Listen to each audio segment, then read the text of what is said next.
এখানেই আছি, এদের অভিভাবক পরিবারদের সাথে আমি আছি। তো এদের সাথে থাকাতে যতটুকু আমি যা এদের কাছ থেকে পেলাম, হোস্টেলের 3 তলাতে একটি বাচ্চা সুইসাইড করলো। একটা হল ঘর, বড় একটা হল ঘর, সেখানে 40 থেকে 45 জন ছেলে বসা থাকে। দুটো করে এক একটা খাটের মধ্যে 2-3 জন করে থাকে, এরকম সিস্টেম আছে। আমি ওটা দেখলামও, আমি ভিডিও ফুটেজটাও দেখলাম। ফ্যান যেখানে ঝুলানো হয় হুক, সেই হুকে বলে দড়ি দিয়ে মানে চাদর দিয়ে বাঁধা একটা যা শোনা হলো। ওখানে যা সিস্টেম দেখলাম, ছাদের মধ্যে যে হুক লাগানো থাকে, তাতে অত মোটা চাদর ঢুকলো কিনা এটা আমার সন্দেহ আছে। এবং হোস্টেলের মধ্যে যা পরিবেশ আমার যা মনে হয়েছে, এই পরিবেশটা সুস্থকর পরিবেশ নয়। এই রকম আমরা হোস্টেল সিস্টেমের মধ্যে তার অনেক রকম ক্রাইটেরিয়া থাকে, সেই এরিয়াগুলো মানা হয় কিনা এই হোস্টেলে আমার এটা সন্দেহের মধ্যে আছে।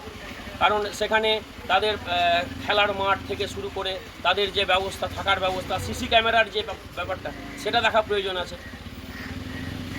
হোস্টেলের মালিক বলছেন সিসি ক্যামেরা ছিল, সিসি ক্যামেরা সেদিন অচল ছিল, এবং তার পাশের কোনো ব্যক্তি বলছে সিসি ক্যামেরা সেদিন চলছিল। এখানেও আমার একটা কনফিউশন আছে, এটা আমরা আইসি সাহেবের কাছে ওটা বললাম। পরিবারে কী অভিযোগ করছে? পরিবারের অভিযোগ আছে যে তাদেরকে থ্রেট করা, ছেলেটাকে অত্যাচার করা হতো, মারধর করা হতো, ছেলে বাড়ি চলে গেলে ছেলেটা আর দ্বিতীয়বার ঘুরে আসতে চাইতো না হোস্টেলে, এরকম একটা অভিযোগ ছিল। পুলিশ তদন্ত করবে।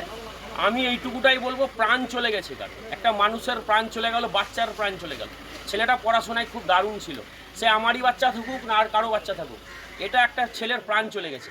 এখানে এই জায়গাটায় আমাদের কোনো রকম অরিজিনাল যেটা, সেটাই হয়ে উঠে আসুক। যদি কোনো অপরাধ হয়ে থাকে, অপরাধের অবশ্যই তার বিচার হওয়া উচিত, এটা আমি মনে করি।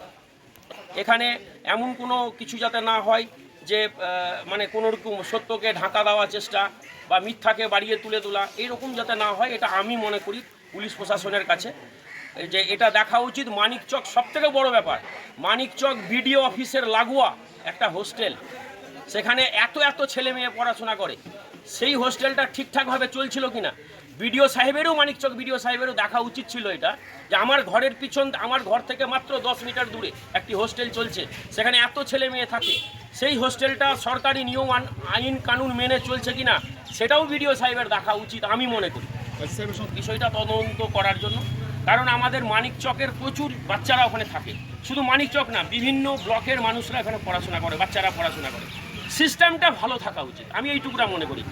একটা পরিবারের কাছ থেকে 8,000 টাকা করে নেওয়া হচ্ছে, ওর মা যেটা আইসির কাছে বলছিলেন, একটা বাচ্চার কাছ থেকে 8,000 টাকা নেওয়া হচ্ছে থাকা এবং খাওয়া, এবং তার ভালো ব্যবস্থা আছে কিনা হোস্টেলে, এটা কিন্তু থাকা দরকার। এটা হ্যাঁ, অভিযোগ অবশ্যই একটা হবে, কারণ যে কনফিউশন আছে এর মধ্যে, এটা অভিযোগ হওয়া উচিত এবং তদন্তটা হওয়া উচিত সঠিকভাবে। কোথাও কি প্রশাসনের গাফিলতির কারণে এই ধরনের পরিস্থিতি হচ্ছে? দেখুন, আমি মনে করি যদি প্রশাসন অ্যাক্টিভ থাকতো, মানিকচক প্রশাসন, শুধু আমি আইসির কথা বলবো না, মানিকচক প্রশাসন যদি অ্যাক্টিভ থাকতো, তাহলে আজকে এই প্রাণ যেত না।